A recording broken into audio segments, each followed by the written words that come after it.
தமிழ் டெக்ல நம்ம ரீசெண்டா போட்ட பெஸ்ட் ஸ்மார்ட் போன் லிஸ்ட் வரைக்குமே வந்த ஒரு ஸ்மார்ட் போன் அப்படின்னா இது இல்ல, இதோடைய தம்பி Realme GT 60. ஆனா அந்த போன் போன ஒரு வருஷமா எல்லா கேட்டகரியிலுமே அடிச்சு நொறுக்குச்சுன்னு சொல்லலாம். பட் அந்த அளவுக்கு இந்த ஸ்மார்ட் போன் Realme GT 70 இருக்கான்றத பாத்துருவோம். தமிழ் பேசும் அனைத்து நல்லவங்களுக்கு வணக்கம். சோ இந்த வீடியோல இதோட குயிக் அன்பாக்சிங்க ஃபர்ஸ்ட் பாத்துருங்க. பாக்ஸ்க்குள்ள என்ன வந்திருக்குன்றத நீங்க பார்த்த உடனே ஃபர்ஸ்ட் நம்ம கண்ணு இந்த போன் கிட்ட தான் போகும். ஏன்னா பின்பக்க கலர் இந்த எல்லோ ஷேட்ல ஒரு வீகன் லெதர் ஃபினிஷிங், அதுவே நல்லா இருக்கு. கூடவே அந்த ரேஸ் ட்ராக் மாதிரி போட்டிருக்காங்களா, அந்த ரோடு மாதிரி ஒரு தனி ஸ்ட்ரிப்பா பார்க்கிறதுக்கு வித்தியாசமா தெரியுது. ரியல்மி லோகோ மட்டும் தான் எனக்கு இடிக்குது. பட் உங்களுக்கு எப்படி இருக்குன்றத சொல்லுங்க. அதுலயும் இந்த ஃப்ரேம் எல்லாம் பார்க்கும்போது பிரஷ்டு அலுமினியம் ஃப்ரீ மாதிரி ஒரு ஃபீல்லாம் இருக்கும். அந்த அளவுக்கு சீன்லாம் கிடையாது, பிளாஸ்டிக் தான். ஓகேங்களா? பட் அதுல ஒரு விஷயம் எனக்கு பிடிச்சிருக்கு. என்னன்னு பாத்தீங்கன்னா, அந்த சைடுல இருக்கக்கூடிய அந்த பவர் பட்டனுக்கும் கேமராவை சுத்தி இருக்கக்கூடிய ஒரு சின்ன ஒரு ஃபினிஷிங் டச் ஒன்று கொடுத்துருக்காங்க பாருங்க. அந்த கலர் சிமிலரா இருக்கு, பார்க்கிறதுக்கு நல்லாவும் இருக்கு. சரி, போனோட வெயிட் என்ன இருக்குன்றத டெஸ்ட் பண்ணிடலாமா?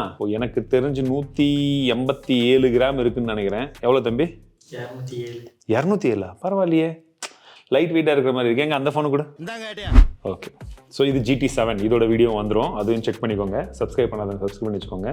ஸோ எனக்கு தெரிஞ்சு இது கொஞ்சம் லைட் வெயிட்டாக இருக்குது. இது கொஞ்சம் எனக்கு இது எப்படியும் 200-210 கிராம் இருக்கும்னு நினைக்கிறேன். இது எவ்வளோப்பா? 208. பார்த்தீங்கன்னா ரெண்டுமே கிட்டத்தட்ட ஒரே வெயிட் தான். பட் இந்த வீகன் லெதர் இருக்கிறதுனால மட்டுமே அந்த இனான் ஃபீல் எந்த அளவுக்கு மாறுபடுதுன்றது ப்ராக்டிகலி இப்போ எனக்கு நல்ல டிஃபரன்ஸ் தெரியுது. இப்போ உங்களுக்கு புரிஞ்சிருக்குன்னு நினைக்கிறேன். அண்ட் இது வந்து பார்த்தீங்கன்னா கிராஃபைன் யூஸ் பண்ணியிருக்காங்க பின்பக்கம். ஏன்னா இதில் வேற வேரியண்ட்ல கிராஃபைன் இருக்குது. அது என்ன ஏதுன்றதை நம்ம GT7 பற்றி பேசும்போது அதில் பார்க்கலாம். கேட்ச்.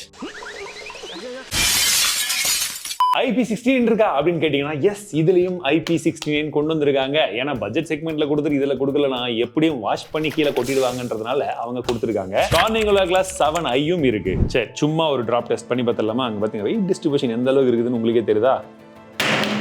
இது ஒரு டிஸ்ட்ரிபியூஷன் டெஸ்ட். ஓகே, ஒன்னும் ஆகவில்லை, போன கத்திட்டு தான் இருக்கு.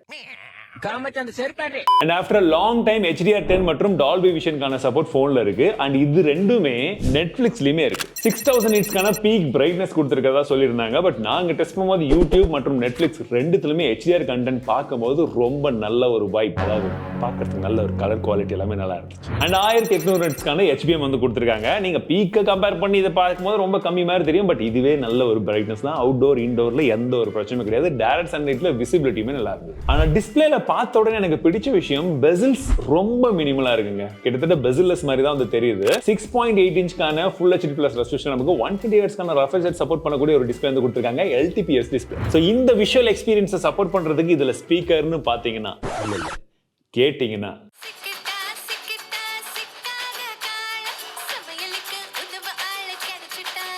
எப்படி இருந்தது? Dual stereo ஸ்பீக்கருங்க. சவுண்ட் நல்லா லவுடா இருக்கு. வோக்கல்ஸ்ல இருந்து எல்லாமே கிளியரா இருக்கு. பேஸ் ஓகே, நல்லா இருக்குன்னு சொல்லலாம். இன்னும் கொஞ்சம் இருந்திருந்தா வேற லெவல்னு சொல்லிருக்கேன். கையில இருக்கிறது பெர்ஃபார்மன்ஸ் போன், அதை பத்தி பேசலாமே. BGMல 120 FPS சப்போர்ட் இருக்குன்னு சொன்னாங்க. பட் எங்களுக்கு இந்த தேதி நாங்க இந்த வீடியோ ஷூட் பண்ற வரைக்கும் இன்னும் அது வரல. 90 FPS தான் சப்போர்ட் இருக்கு. அதுல கேமிங் எக்ஸ்பீரியன்ஸ் எப்படிப்பா இருக்குன்னு கேட்டீங்கன்னா 81 to 85 FPS வரைக்கும் கன்சிஸ்டன்டான சப்போர்ட் வருது. எங்கேயுமே ஃப்ரேம் டிராப்ஸ் கிடையாது. கேம் பிளே எக்ஸ்பீரியன்ஸ் ரொம்பவே நல்லா இருந்தது. அண்ட் கண்டினியூஸா 1 ஹவருக்கு மேல புஷ் பண்ணும் போதும் ஹீட்டிங் எந்த இதுமே இல்ல. ஆனா இந்த பட்ஜெட்ல 120 FPS கண்டிப்பா வேணும். மேபி சீக்கிரமா ஏதாச்சும் அப்டேட்ல கொடுத்தாங்கன்னா சொல்றேன். அப்படி இல்லைன்னா டிஸ்கிரிப்ஷன்ல போடுவேன், செக் பண்ணிக்கோ. இப்போ பெஞ்ச்மார்க்க பார்த்தலாம். Dimensity 8400 Max அப்படின்ற அந்த ஒரு ப்ராசஸரை கொடுத்திருக்காங்க. AnTuTuல 1.7 மில்லியன் ஸ்கோர் வந்திருக்கு. ஒரு நல்ல ஸ்கோர் தான். 3D எக்ஸ்ட்ரீம் ட்ரஸ்ட் டெஸ்ட்ல பாத்தீங்கன்னா உங்களுக்கு 75% வந்திருக்கு கிட்டத்தட்ட. இதுவுமே ஓரளவுக்கு நல்ல ஸ்கோர் தான். CPU throttling 64 இருக்கு. சோ இதுதான் இன்னும் கொஞ்சம் அவங்க ஆப்டிமைஸ் பண்ண வேண்டியது இருக்கு. இந்த டேட்டா எல்லாமே நாங்க வழக்கம் போல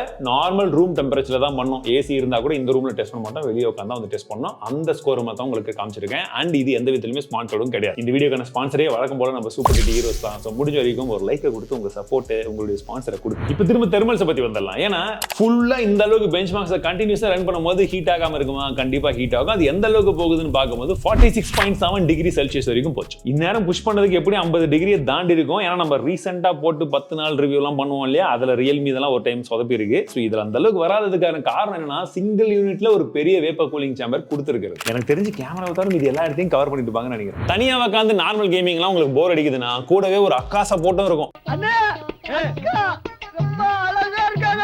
ஃபோனில் சொல்கிறேன். ஏன்னா ஒரு ஏஐ அக்காவை ஃபோன் இன்ட்ரடியூஸ் பண்ணியிருக்காங்க. அந்த ஏஐ வந்து பார்த்தீங்கன்னா அதோடைய வேலையை சிறப்பாக செய்கிறது. இனிஷியலாக ஒரு கோச்சிங் வேலையை பண்ணுதுங்க. நீங்கள் எடுத்துகிட்டு போய் பிஜிஎம்ல சுடுறீங்கன்னு வச்சுக்கோங்களேன், தூரத்தில் எங்கேயாச்சும் ஒரு சவுண்டு கிடைச்சுன்னா அது யார் சுடுறாங்க, எந்த கண்ணில் சுடுறாங்க, எந்த டைரக்ஷனில் இருக்குன்ற மாதிரிலாம் வந்து வருது. நம்ம ஒரு கண்ணை வச்சு சுட்டுட்டு செத்துட்டோம்னு வச்சுக்கோங்களேன், இதெல்லாம் ஒரு கண்ணா தூக்கி போடு ப்ரோ அப்படின்னு சொல்லி அதுவே சொல்லுது. அவரே சொல்றாரு. Very good very good. இந்த கேமிங்கை பற்றி முழுசாக சொல்கிறதுக்கு நம்ம ப்ரோ கேமரையை கூப்பிடலாம். இந்த கேமிங் கோச் என்ன பண்ணணும்னா, நம்ம ஃப்ரீக்வெண்ட்டாக விளையாடுறத பார்த்துட்டு இருக்கோம். நம்ம என்ன கண்ணை ஃப்ரீக்வெண்ட்டாக யூஸ் பண்ணுறோம், எது அதிகமாக யூஸ் பண்ணுறோம். நம்ம எதிரிங்களுக்கு சொல்லிடுச்சுன்னா இல்லை நமக்கு மட்டும் தான் சொல்லும் இந்த கண்ணு அங்கே இருக்குது அப்படின்ற அந்த சப்ளையும் வந்து இது வந்து ரெகனைஸ் பண்ணோம்.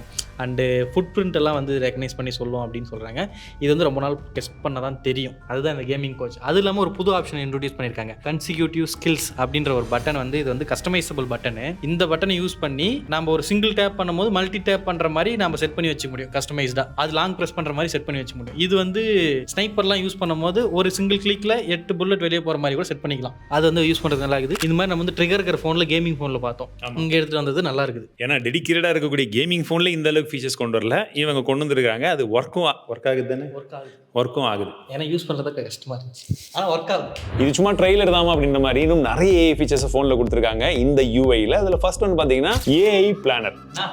ஃபர்ஸ்ட் டைம்னா இந்தியாவில் ஃபர்ஸ்ட் டைமா ஏஐ, உலகத்திலே ஃபர்ஸ்ட் டைம். யார் சொன்னது? அவங்களே சொல்கிறாங்க. அவங்களே சொல்லிட்டாங்களா?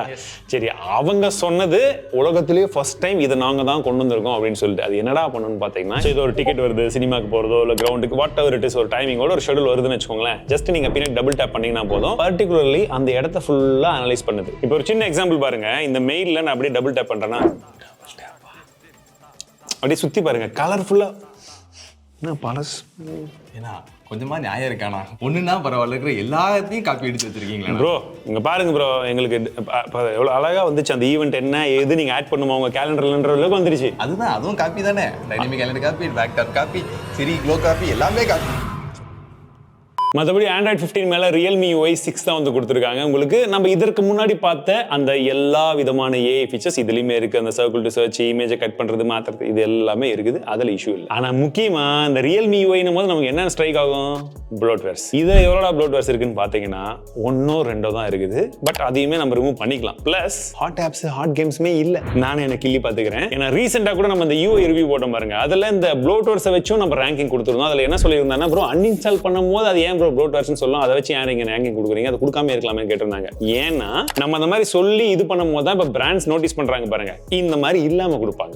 இது ஒரு சில பேருக்கு பிளஸ்ஸாவும் இருக்கும். அப்டேட்டை பொறுத்த வரைக்கும் இவங்க 3 OS அப்டேட், 4 வருஷத்துக்கான செக்யூரிட்டி அப்டேட் மட்டும் தான் ப்ராமிஸ் பண்ணிருக்காங்க. இன்னும் 1 வருஷம் செக்யூரிட்டி அப்டேட் மட்டுமாச்சு கொடுத்திருந்தா பெட்டரா இருக்கும். சரி, அப்ப இந்த வெயிட்டோட இந்த ஃபார்ம் ஃபேக்டரோட இதுல எவ்வளவு பேட்டரி இருக்குன்னு பார்த்தா 7000 mAhக்கான பேட்டரி கொடுத்திருக்காங்க. சர்ப்ரைசிங்கான விஷயம், 120 வாட்கான ஃபாஸ்ட் சார்ஜர் பாக்ஸ்லயே வருது. நான் கூட எப்படியும் கேப் பண்ணி 80 வாட் தான் கொடுப்பாங்க நினைச்சேன். நான் ரீசென்ட் டைம்ஸ் அதை தான் ட்ரெண்ட் பண்ணிட்டு இருக்காங்க. கொடுக்கிறது பெரிய பேட்டரி, ஆனா சார்ஜர் மட்டும் கட் பண்ணிடுவாங்க. அப்படி இல்ல. அண்ட் நம்ம பிஜிஎம் விளையாட பார்த்தோம் பாத்தீங்களா, அந்த பிஜிஎம் விளையாடும் போது 1 ஹவருக்கு 22% ஆஃப் தி பேட்டரி வந்து டிராப் ஆச்சு. இது கொஞ்சம் அதிகமா தான் தெரியும். இப்போ ரொம்ப முக்கியமான விஷயத்துக்கு வந்துருவோம். கேமரா 50 மெகாபிக்சல்கான மெயின் கேமரா இருக்கு. Sony IMX896 அப்படின்னு சொல்லக்கூடிய சென்சர். ரெண்டாவதா ஒரு 8 மெகாபிக்சல்கான அல்ட்ரா வைட் சென்சர். 32 மெகாபிக்சல்கான Sony IMX615 அப்படின்னு சொல்லக்கூடிய செல்ஃபி கேமரா கொடுத்திருக்காங்க. ரியர்ல 2 தான், டெலஃபோட்டோ கிடையவே கிடையாது. சரி, இருக்கிற கேமரா எப்படி இருக்குன்னு பாத்தீங்கன்னா, அவுட்டோர்ல நம்ம எடுக்கக்கூடிய போட்டோஸ் எல்லாமே நல்லாவே வருதுங்க. பட் என்னன்னு பாத்தீங்கன்னா கொஞ்சம் ஓவர் சேச்சுரேட்டடா இருக்கு. டீடைல்ஸ் நல்லா இருக்கு, ஷார்ப்பா இருக்கு, அது பிரச்சனை கிடையாது. பட் நீங்க செடி கொடிகள் பூக்கள் இதெல்லாம் எடுக்கும் போது உங்களுக்கு பெரிய வித்தியாசம் தெரியாது. பார்க்கிறதுக்கு போட்டோ சூப்பராகவே தெரியும். இமேஜ் நீங்க வந்து எப்போ வந்து ஹியூமன் சப்ஜெக்ட் எடுக்கிறீங்களோ அப்ப அந்த ஸ்கின் டோன் கொஞ்சம் பிளாக் அதிகமா வந்து உங்களுக்கு தெரியும். பட் இது அன்யூசபிளான்னு கேட்டீங்கன்னா கிடையாது. ஒரு சின்ன சாஃப்ட்வேர் ட்வீக் பண்ணாலே சரியா போயிடும். பட் இப்போதைக்கு இது இப்படிதான் இருக்கு. பட் செல்ஃபில அந்த அளவுக்கு வந்து உங்களுக்கு சேச்சுரேஷன் ஜாஸ்தி கிடையாது. அதெல்லாம் கலர்ஸ் எல்லாம் ஓரளவுக்கு நல்லா ரிட்டைன் ஆகுது, ஓரளவுக்கு நல்லா நேச்சுரலாவே இருக்குன்னு சொல்லலாம். ஆனா ஃபேஸ்ல அந்த டீடைல் மட்டும் கொஞ்சமா பூஸ்டன் பண்ண மாதிரி இருக்கும், அதாவது ஸ்மூத் பண்ண மாதிரி இருக்குது. பட் நான் எல்லா ஸ்மூத்னஸ் எல்லாத்தையுமே ஆஃப் பண்ணிட்டு தான் எடுத்தேன். பட் இருந்தாலும் அந்த மாதிரி தான் வருது. இஃப் இன் கேஸ் உங்களுக்கு அந்த மாதிரி ஸ்கின் டோன் பிடிச்சிருக்கு அப்படின்னா மேபி இது எப்படி இருக்குன்னு சொல்லுங்க. அண்ட் இன்னொரு பெரிய ஹைலைட் என்னன்னு பாத்தீங்கன்னா, இருக்கக்கூடிய 3 கேமராலையுமே நம்மளால 4K 60 FPS வீடியோ எடுத்துக்க முடியும். ரியர் ஃபேசிங் கேமரால 4K 60 FPS வீடியோ எடுத்துட்டு இருக்கோம். ஆடியோ வீடியோ எல்லாமே இப்போ இந்த சன்லைட்ல ஃபேஸ்ல டைரக்டா சன் படும்போது எப்படி இருக்குன்னு பாருங்க. இப்போ அப்படியே ஜஸ்ட் வாக் பண்ணும்போது ஸ்டெபிலிட்டி எப்படி இருக்குன்னு செக் பண்ணிக்கோங்க. அண்ட் இப்போ ஷேடோவில் போகும்போது உங்களுக்கு ஸ்கின் டோன்லாம் பார்க்கறதுக்கு எப்படி இருக்கு, வேலை இதை வச்சு எல்லாம் வீடியோ எடுக்கும் போது எந்த அளவுக்கு இருக்குன்ற ஐடியா உங்களுக்கு இப்போ வந்துருக்கு. 4K 60 FPS இப்போ வீடியோ எடுத்துட்டு இருக்கோம். ஆடியோ வீடியோ எல்லாமே சம வெயில் இங்கேருந்து வந்துட்டு இருக்கு. இப்போ நான் அப்படியே ஷேடோவுக்கு போகிறேன். ஸோ இப்போ எந்த அளவுக்கு இருக்குன்னு வந்து பாருங்கள். சப்போஸ் இந்த ஃபோன்லாம் வாங்கி நீங்கள் விளாக்லாம் பண்ணணும்னு பிளான் பண்ணிங்கன்னா லைட்டிங்கில் பின்பக்கம் இல்லை மேலே இந்த மாதிரி கலர்ஃபுல்லான லீவ்ஸ் இதெல்லாம் இருக்கும்போது உங்களுக்கு இப்படி தான் இருக்கு. மற்றபடி கனெக்டிவிட்டின்னு பார்க்கும்போது Wi-Fi 6 கொடுத்துருக்காங்க, 15 5G பேண்ட் இருக்கு, Bluetooth 6 கொடுத்துருக்காங்க, NFC-மே 360 டிகிரிலையுமே ஒர்க் ஆகும். இதுல எனக்கு இடிக்கிற ஒரே விஷயம் என்னன்னு பார்த்தீங்கன்னா, இதுல Wi-Fi 7 கொடுத்துருக்காங்க, ஆனால் Bluetooth 5.4 இருக்கு. ஆனால் இதுல Wi-Fi 6 தான் இருக்கு.